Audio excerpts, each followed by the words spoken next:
অনুরাগের ছোঁয়া ধারাবাহিকের আগামী পর্বে আমরা দেখতে পাবো ক্রিমিনাল ইরাকে পুলিশের হাতে তুলে দিয়ে দীপা সূর্য আবারও কাছাকাছি এলো। হ্যাঁ বন্ধুরা, আমরা এমনটাই দেখতে পাবো অনুরাগের ছোঁয়া ধারাবাহিকের আগামী পর্বগুলোতে। ইরাকে নিয়ে সূর্যের মনে সন্দেহ হয়।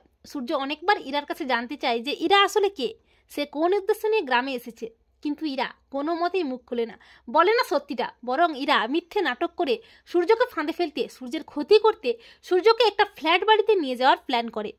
অপরদিকে লাবণ্যকে কোথাও না খুঁজে পেয়ে বাড়ির সবাই অস্থির হয়ে ওঠে। এরপর দীপা হঠাৎই ব্রেকিং নিউজে দেখতে পায় ডক্টর সূর্য সেনগুপ্ত মিসিং, কোথাও খুঁজে পাওয়া যাচ্ছে না।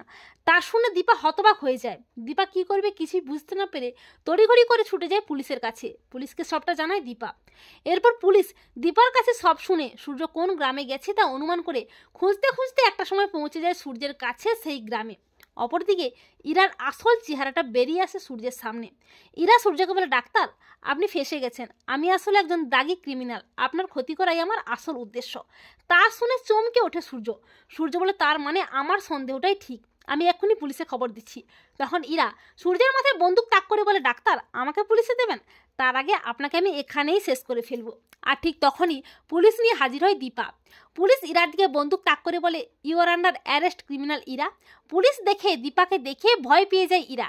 ইরা ভয়ে হাত জোড় করে ক্ষমা চেয়ে বলে, আমাকে ছেড়ে দিন অফিসার, আমি কিছু করিনি।